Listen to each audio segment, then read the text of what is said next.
waktu saya masih di UGM, di Teknik Kimia, saya jalani 1 semester, kemudian semester kedua, terus saya ingin pindah haluan untuk belajar agama ya. Akhirnya saya tidak lulus dari UGM, tapi saya lolos dari UGM ya. Ketika saya mau lolos, saya minta pendapat dari banyak orang. Semua orang melarang, kamu jangan keluar, kamu jangan keluar. Kamu berhasil nanti kalau di UGM, sabar, kamu akan jadi sukses, jadi gini, macam-macam. Semua tidak ada yang mendukung kecuali ibu saya. Kecuali ibu saya. Yang penting bagi saya, ibu mendukung, selesai. Akhirnya ibu bilang, terserah kamu nak. Kalau kamu memang mau pilihanmu itu, silakan. Bismillah, saya keluar. Saya keluar. Akhirnya saya belajar di pondok Jamil Rahman kira-kira 1,5 tahun. Kemudian setelah itu saya diterima di Madinah. Terima di Madinah. Sebelum ke Madinah juga saya menikah. Kemudian minta izin juga ibu ya. Tafadhal, silakan menikah.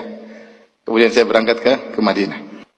Jadi dia bukan seorang wanita yang ahli ibadah, bukan seorang wanita yang rajin puasa sunnah, tidak. Tetapi saya yakin doa orang tua sangat mudah dikabulkan. Karena tidak ada orang yang tulus mendoakan kita seperti orang tua kita. Ya, seperti orang tua kita. Akhirnya saya kuliah sampai akhirnya selesai S1, kemudian ada pendaftaran S2 waktu itu. Pendaftaran S2 masuk Qismul Aqidah. Ketika itu ada isu, dikatakan kepada saya, Firanda, kamu jangan masuk situ. Kenapa? Yang diterima cuma 3 orang. Akhirnya saya bilang, teman-teman bilang, teman-teman orang-orang Arab bilang, Firanda, kamu jangan daftar situ. Yang terima cuma 3 orang. Saya bilang, tenang aja. Kalau terima 3 orang, saya nomor 3 insya Allah. Kamu gaya sekali, tenang aja. Saya dalam hati, saya punya ibu yang akan mendoakan saya. Saya punya senjata yang paling kuat. Akhirnya ada lagi bilang, Firanda, alhamdulillah sekarang dengar-dengar isunya diterima 5 orang. Saya bilang, tenang, saya nomor 5, jangan khawatir. Jadi mereka, teman-teman saya tambah jengkel. Kamu sombong banget, tenang aja, saya nomor 5. Akhirnya benar, waktu ujian, hari pas mau ujian, pagi-pagi di sana, jam sebelumnya, saya telepon ibu ya. Saya telepon ibu, sholat malam, saya bangunkan. Sini di Madinah masih mungkin jam 12 malam, saya telepon. Sekarang bu, mama bangun, sholat. Saya telepon istri saya juga, bangun, sholat. Karena besok ujian. Ini ikut ujian. Alhamdulillah ketika pengumuman qadarullah itu saya nomor 1. Saya nomor 1. Setelah itu kita terima 18 orang. Dari 18 orang ini atau 20 orang saya lupa, harus tes lagi Quran. Yang terima rata-rata IP-nya 5. Kira-kira di Madinah IP-nya 5. Saya IP cuma, saya lupa 4,8 kalau nggak salah. Teman-teman saya banyak IP-nya 5 ketika itu. Kalau nggak salah berapa hari kemudian ujian Quran. Ujian berikutnya. Wah, ujiannya susah. Rata-rata teman-teman menyetor 30 juz. Saya cuma ngambil kadar minimal 5 juz. Saya nggak punya banyak hafalan. Kamu kira berapa 5 juz? Oke. Kita hadir, yang menguji pakai e-call, kemudian tegang, satu orang ditanya, mengerikan, saya lihat dari luar, mengerikan nih, gimana saya bisa jawab atau tidak? Jadi kondisinya menegangkan. Akhirnya saya telepon ibu lagi, saya punya senjata. Mak, sekarang mak berdoa. Sekarang. Anda lagi, saya bilang nama saya Anda lagi ujian. Kenapa Anda? Sekarang lagi doa. Mama sekarang berdoa ya, sekarang mak. Terus saya matikan. Mama saya berdoa, mungkin sekitar 5 menit, ada syekh lewat. Firanda, kamu ngapain sini? Ujian Quran. Mana? Sudah, kamu sama saya aja sini. Akhirnya cuma surat Al-Baqarah ya. Akhirnya saya diterima. Ini maksud saya, doa orang tua itu sangat penting. Kemudian ketika saya selesai S2, ada pendaftaran S3. Saya sudah capek belajar ya. Itu juga mungkin capek belajar ya. Saya sudah capek belajar. Tiap hari ujian, saya nggak mau. Saya mau uji orang, masih uji terus, saya nggak mau.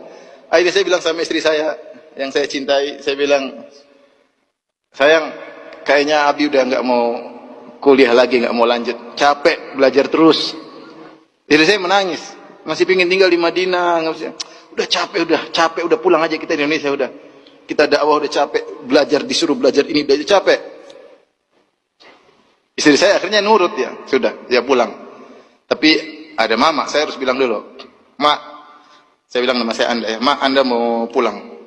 Kenapa? Gak lanjut, enggak, capek Mak, belajar capek. Kata mama saya, kata ibu saya, sudah, Anda masuk aja ujian.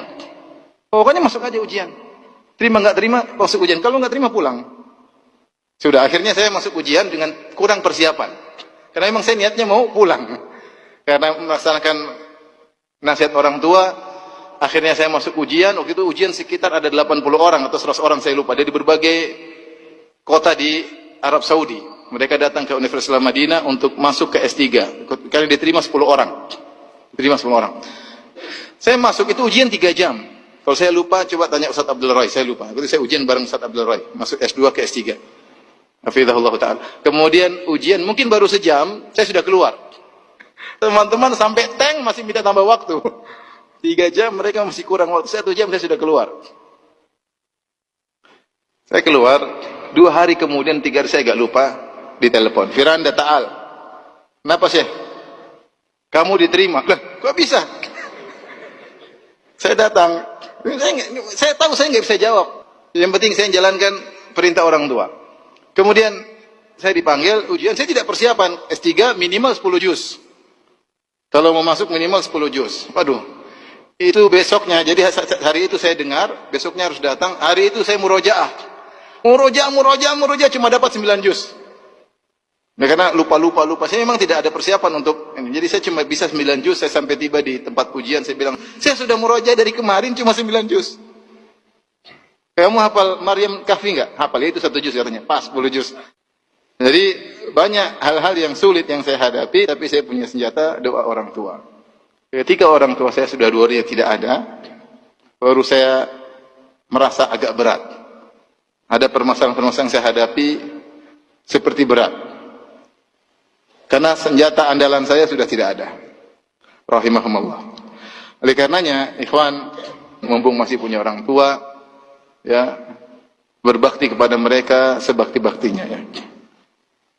Saya bisa mungkin, saya bukanlah anak yang berbakti, tapi orang tua saya sayang sama saya. Karena ibu saya, sejak saya kecil, dia tidak pernah cubit saya sekalipun. Tidak pernah. Maksudnya saya agak badung-badung dikit, tapi dia tetap doain saya. Tetap doain saya. Nah, antum ambil hati orang tua, minta doa kepada orang tua, dan itu doa yang terbaik. Ya, kata Nabi SAW, "Salatu da'awatin mustajabah la yashakka fihinna." 3 doa yang pasti dikabulkan, tidak diragukan lagi. Doaul walid li waladihi. Doa orang tua kepada anaknya. Ketika saya munaqasyah S3, terus saya lulus, saya dipanggil oleh dosen penguji, yaitu Syekh Muhammad Qadah, Syekh Mahmud Al-Qadah. Dia orang aslinya dari Kedah, dari Malaysia, tapi dia belajar di Madinah sampai mengambil profesor, dan dia punya kedudukan tinggi di Universitas Madinah. Maka dia panggil saya, dia ingatkan, dia bilang, "Hai Firanda, kamu jangan ujub, kamu jangan sombong, kamu tuh tidak ada apa-apanya, kamu sama dengan yang lainnya, yang lebih pintar dari kamu juga banyak. Tapi menurut saya kamu berhasil karena orang tuamu. Kamu berhasil karena orang tua. Saya pun demikian. Yang lebih pintar daripada saya juga banyak. Tapi alhamdulillah saya dapat posisi ini karena berkat apa? Orang tua. Satu yang saya sesalkan, dia sampaikan sambil menangis. Satu yang saya sesalkan, saya dulu malu-malu minta doa sama orang tua. Ya, ketika orang tua saya meninggal, baru saya sesalkan hal tersebut. Jadi antum jangan lupa kalau mau kemana, telepon orang tua. Minta doa apa? Orang tua. Berusaha hidup ini membuat orang tua berbahagia. Kalau ibu lihat antum, ibu senang. Jangan lihat antum, ibu mukanya kusut, jangan ya. Karena antum memang bermasalah ya. Sehingga kalau antum dilihat, ibu jadi kusut. Bapak ngelihat antum jadi jengkel ya. Kok bisa ada anak seperti ini ya? Oleh karenanya, ini yang pertama, jangan lupa mau sukses apapun di dunia maupun akhirat, jangan lupa untuk berbakti kepada orang tua.